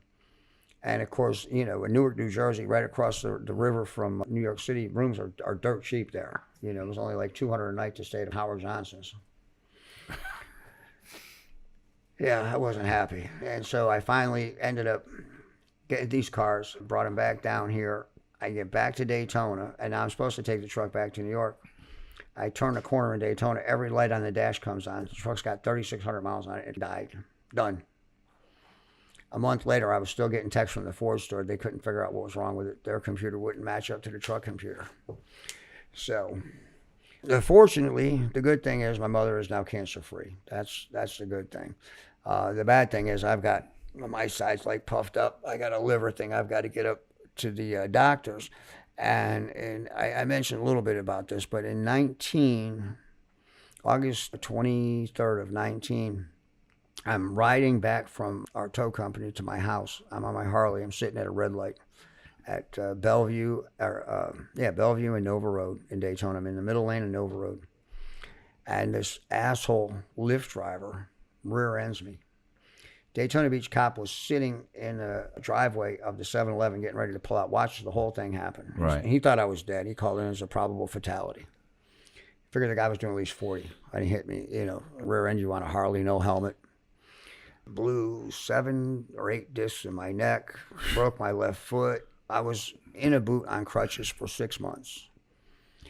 And my right hip and got my short-term memory. I mean, my long-term memory is fine. I can remember shit from when I was a kid, but sometimes you tell me something and 12 minutes from now I can't remember it. I guess it bruised my brain. So now, Florida law works this way. If you get hit by a Lyft driver, if they have a passenger in the car, you can get this much. If they don't have, or excuse me, if you're a passenger, you can get this much. In my case, the guy needed to be on the app. Well, when he gets out of the car, the first thing he tells the Daytona Beach cop, oh my God, I'm so sorry. I was looking at my phone to see if somebody needed a ride. And then Lyft came back and said, well, we don't think he was on the app, so we don't think we should have to pay. So my attorney said that July 17th, we were supposed to go to court in just a couple weeks. Now they gave them another continuance, and on the grounds that they want to depose the cop and the EMS personnel, and they also want me to go to their doctor. I said, wait a minute. They've had 4 years to do this. Why are we waiting? And my lawyer went and argued, but the judge saw it Lyft's way. Lyft Corporation. I've told everybody, boycott those bastards. Don't get a Lyft ride. It's crazy. I mean, that's really put me in a bad spot. I lost that whole deal going up, with my mother and stuff. It was thousands. Literally, it was. I forget. I think I quit counting at 12 grand that I was out, gone. Never going to see that again. And it's been rough. And then I lost my home to the 2 hurricanes last year. Gone. I mean, and I don't know if you realize it or not, but being that you've been in the mortgage business, I would think you would. And I don't know how long ago it was when you dealt with insurance here, but if you go buy homeowners insurance in Florida, it's so expensive now. If you have, what did we figure, more than like 18 years to pay on your house, it's like paying a double mortgage. So if you go over 18 years, the insurance company's still ahead. If you go under 18 years, under 18 years and have a claim, then you might be okay. But in other words, it's like having a second mortgage. The insurance is so expensive. That's why a lot of people don't have it, especially living in Daytona. You know what I mean? You're close to the water. It's ridiculous. There was a lady from Naples. Her house, I think, was valued at like, say, $250. It wasn't any $1 million home or something. And her insurance was $4,200 a month. I said, how the f does she afford that? That's ridiculous. 3-4 years that she could pay for the house. Right. And the lady's like, I don't know, but that's what she's paying. I mean, it makes no sense to me. And it's the same thing like back with my situation with Lyft.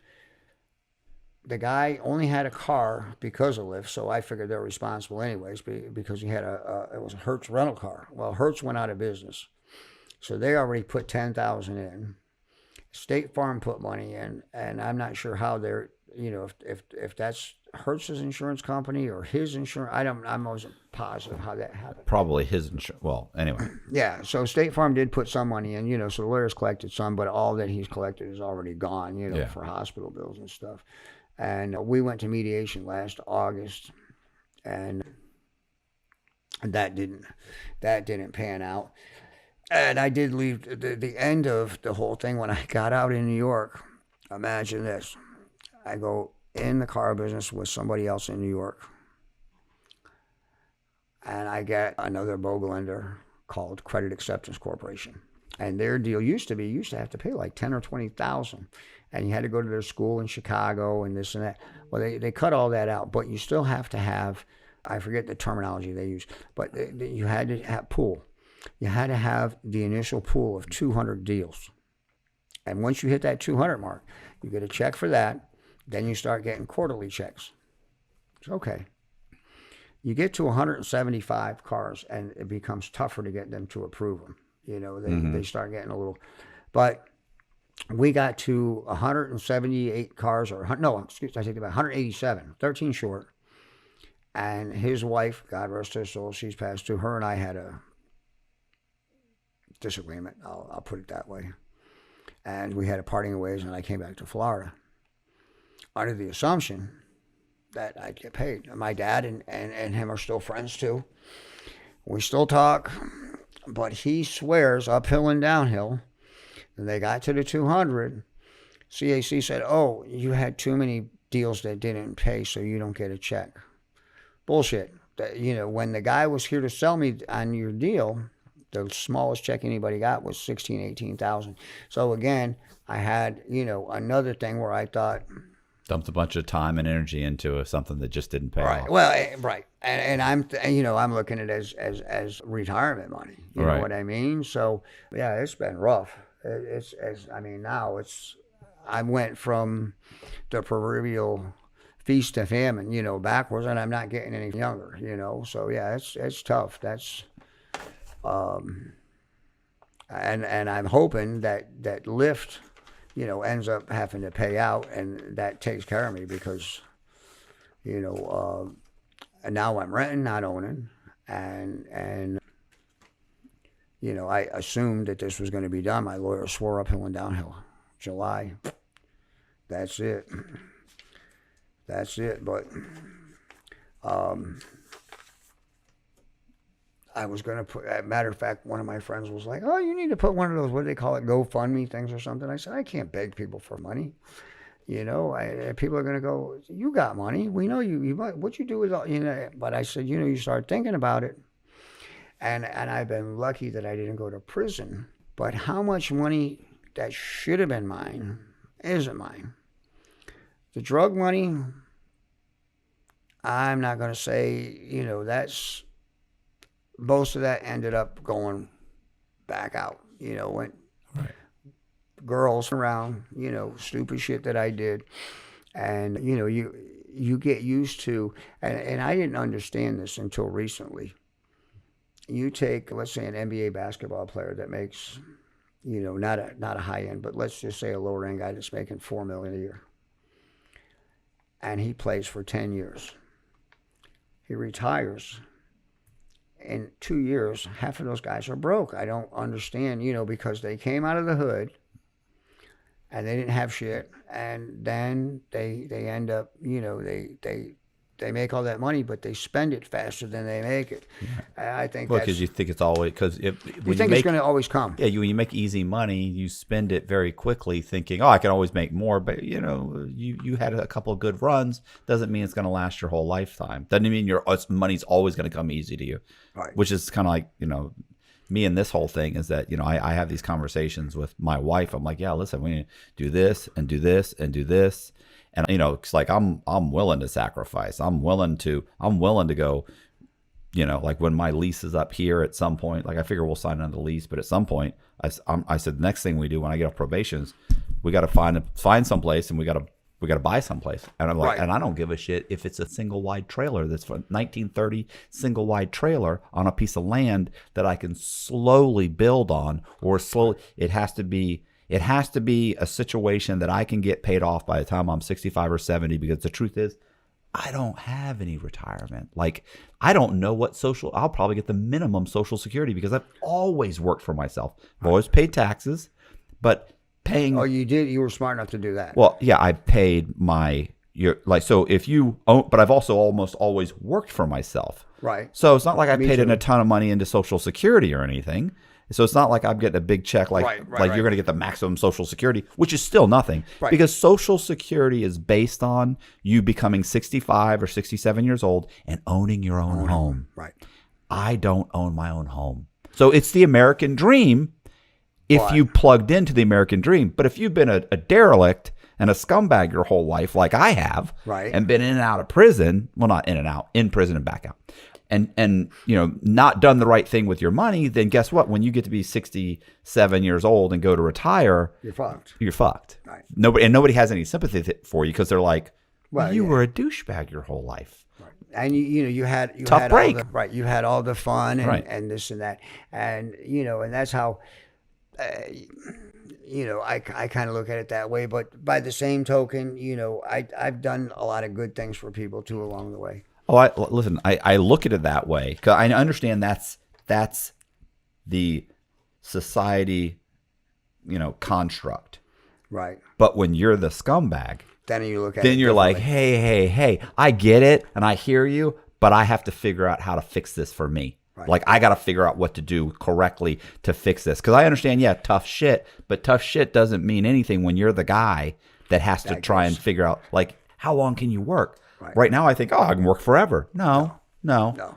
When you're in your 60s and 70s, and already things are slowing down, things are hurting. Like, bro, I wake up, I take 3 ibuprofen.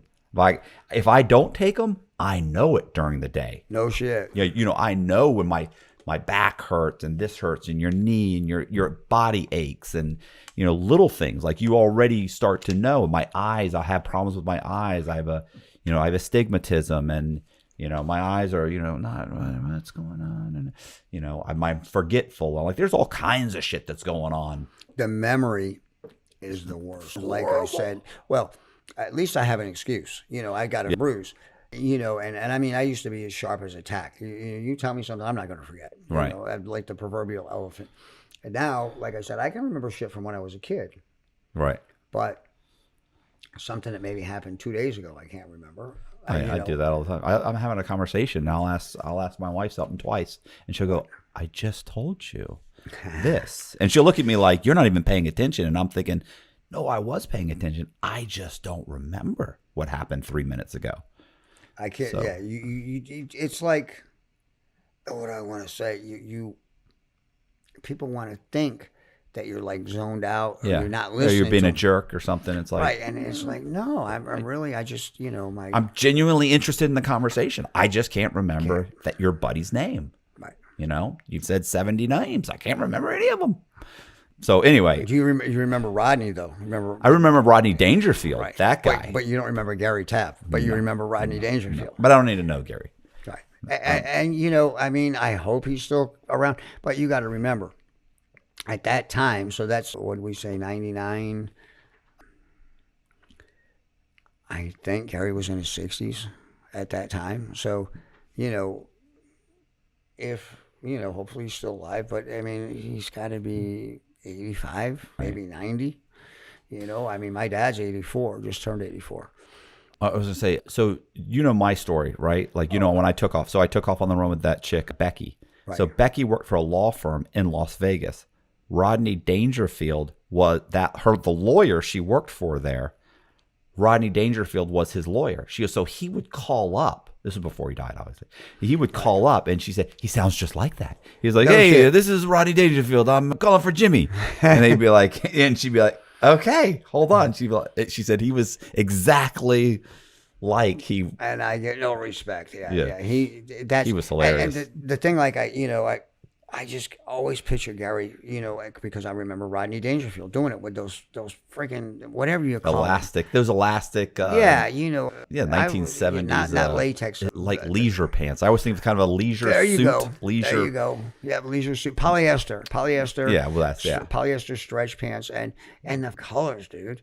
I can remember like peach colored pants with a canary yellow shirt or something. And I'm like, are you going to play golf? He was great in Caddyshack and was it Old School? What was the one where he, or no, Back to School. Back to School. He goes back to college. Right. That's what I was going to say. Back to School. He was phenomenal in that, just funny as hell.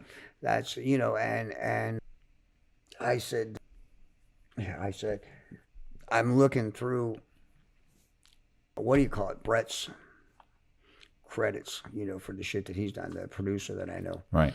And of course, like I said, him and Steve did a lot of shit, with even up to the TV show Getting In. But they, when we were talking on the phone the other day, I said, I was looking at your, how did I put it?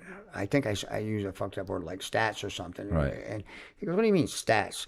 And because I think that's what he said. And I said, okay, not stats. I said, the bullshit that they say about people on Google. And he's like, oh, what's in there now? And I said, well, the guy that's, claims that I could be wrong about the numbers, but I know I'm going to be close. That you were given $7 million for the movie project, and you spent maybe 2, and the guy, is trying to sue you to get money back, and he's like, that guy, it doesn't matter what it costs. I told him how much it was costing him. It doesn't matter what it costs me. All right. And I never thought about it that way, And I mean, he was really quick to say, him, because, and if you think about it. If you tell somebody, Matt, I'm going to make this movie for you, but I need $7 million. If it only costs me $1 million to make it, well, oh well. Well, it's the same thing we say about the your interest rate. I tell you, your interest rate's 12%, but your interest rate is really 7.1. It's lower. So I charge you 8, but I get yield spread on the back. Right. Well, that's the same thing with the F&I with the cars. Right. But you were okay with 8. Right. Well, that's bullshit. You said 7.1, but you were okay with 8. Like if 8 was too high, or you were not okay with 8, you would have said, you got to do better than that. I'm not paying 8. I can't. My buddy Jimmy can do better. I can go to this other place, or I'll call my bank. You could have done all those things. Go. I'm charging you 8. Why? Because I get yield spread between the 7.1 and the 8. In New York, in what was it, 80? In the early 80s. So you could, I think the max back then, believe it or not, was like 26%, 27%. It was fucking stupid. Yeah, people are complaining about mortgages now that they have. So it's 5%. 5%? What are you talking about? It used to be 18%. When in the 80s, during the savings and loan crisis, it was 14, 15, 12%, But you had somebody with good credit back then. If I remember right, like 18% was what they got. And, I'd have to fight like hell to get 1 point on them. Meanwhile, the guy that, was happy I got him bought, because I did some F&I stuff too, the guy that you got bought, and he's paying, you got him bought at say 24%, which is, ridiculous. But, you hit him at 27, so you make that spread, they don't bitch, right? Because they're happy. It's just like going back to the Vogue business with the cars. At the car dealership, I used to tell people when they'd come in to buy a car, they'd say, "What all do I need?" Well, you do need some documentation. You got to have a water bill. I mean, there was a couple things that they had to have. They had to prove that basically you existed. And but I used to tell them, can you? They call and they say, "Can you really tell me what I really need to qualify?" And I said, "Yeah." Run in your bathroom. You got a mirror, right? Yeah, in the bathroom, right? Yeah. Well, run in there and breathe on it. Let me know if it fogs up. Well, of course it's going to fog. Okay, then I can get you done. And it wasn't illegal. I wasn't doing anything wrong. I mean, you're sometimes stretching things, but you're not. I mean, I wasn't whiting shit out. Yeah. Well, it's the same thing when I used to say, if you had a pulse, I was gonna get you approved. Right. Not the thing. Oh, you just gotta walk it. No, I'm gonna forge the documents. I'm gonna make sure you get approved. Right. No, I get it. The one thing that I didn't understand, and I actually have watched it like 4 times, that I wanted to ask you. So, just so it's clear in my head, you got Social Security numbers from kids that were under a year old. No, I went to Social Security and convinced them to issue me Social Security numbers to children that didn't exist. Oh, the kid didn't even exist. So I would go in, I'd say, "Hey, my daughter, here's the birth certificate for my daughter. She's 11 months old. And here's her shot record," because they need to make sure she still is alive. Right. And then they would go on the computer and they'd go, "Hold on." They'd pull her name up and they go, "Oh, wow, you're right. A Social Security number has never been issued to this 11-month-old, to this person with this date of birth." And they go, "Okay," and we can tell she's alive, even though you didn't bring the child in. But if she's under 12 months old, you don't have to. Where did you get the birth certificate from? I made the birth certificate. I ordered the security paper. If you make a copy of it, it says void if copied. Right. So you order the security paper. I got a template from a real birth certificate. So I had the blank template. So you just run it through. You use the security paper to print out the blank certificate. You get a seal. I would get an embossed seal from the South Carolina Vital Statistics Department, whatever. I don't go to South Carolina, obviously. I go to another state. They don't know what the county certificate looks like. Right. And then they always had like a red number at the bottom, right? A red, like, 07705, and it always bleeds through. Right. So you have to print that out, on that over a couple of times. It bleeds through. And then you've got the seal. And of course, it's signed. You fold it up a few times. You go in there, you go, oh, I've got this. And they look at it and they go, how'd you get shot records? You do the same thing, just forge them? I hand forged those because that's just a piece of paper that's printed right. that the doctor signs. Well, that was the same thing when they were raising hell about the COVID vaccine. And I didn't realize that I could have done anything with that.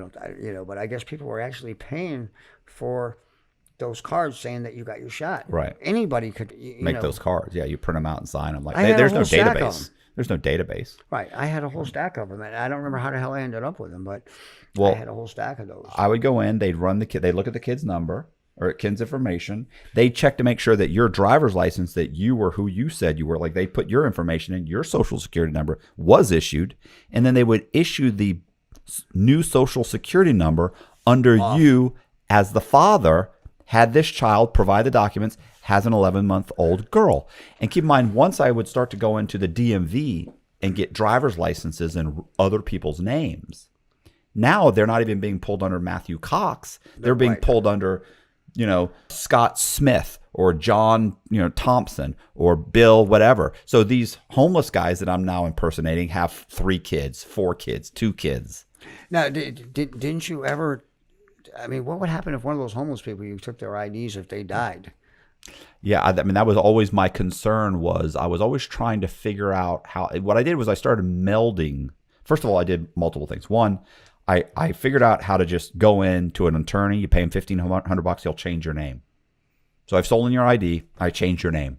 Right. Under the new name, I would get a social security number issued to a child that doesn't exist, and then I would use that social security number to get an ID in that new name. So really, I'm a completely different person right now. And you're using all legit docs because the lawyer gave me the document showing that the name has been changed based on this birth certificate. So I can go into another state saying, hey, here's my original birth certificate, but I had my name changed. Here is my social security number issued under that name. Because I went to Social Security. They changed the name on my Social Security number. But really, it's this 11-month-old boy's name, child that doesn't exist. And they'd use that, and they'd give me an ID. So now I've got an ID and a name that doesn't exist. I've completely manufactured this ID. And then, with that ID, then you would get I could open up credit cards. I could get a mortgage. I could open bank accounts. You could do anything. Wow. So that all started really just from that whiteout that day? Yeah, all that progressively just got worse and worse and worse, and I got more and more creative and kept getting away with things and became emboldened by it and kept just, you just start thinking you're untouchable. And that's a fact. Well, the back with the cops thing, when I got popped, I was like, they had warned me. Literally, one of the deputies had gone to one of my friends and said, you need to tell him he needs to stop. He's being watched. Not once, a couple times, And, my mother and, and like a dummy, I thought, well, I hear you. It ain't going to happen to me.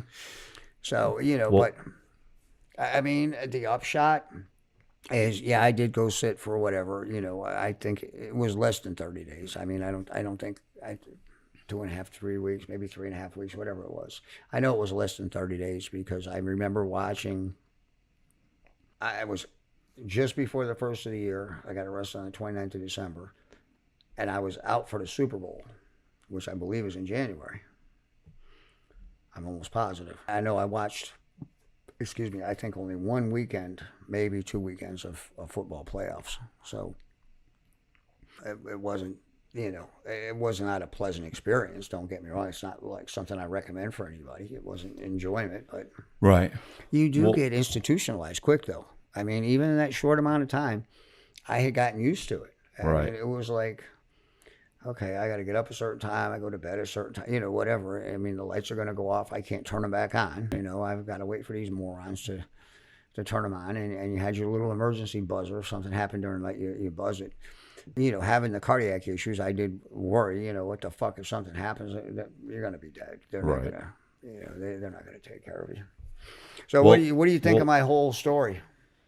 It's good. I appreciate you coming by. Is there anything else you want to go over, or we're good? You feel pretty good? I think I feel pretty good. All right. Yeah, no, I think I feel pretty good. Yeah, other than tell everybody not to use that lift company. Don't use that lift company. Yeah, don't use that lift company until they pay my ass. Well, listen, I appreciate it. let's wrap it up. Yes, sir. All right. Thank you very much. I appreciate it. Hey, if you like the video, do me a favor, hit the subscribe button, hit the bell so you get notified of videos just like this. Also, leave me a comment in the comment section and check out the links in the description. And I appreciate you guys watching. Thank you. See ya.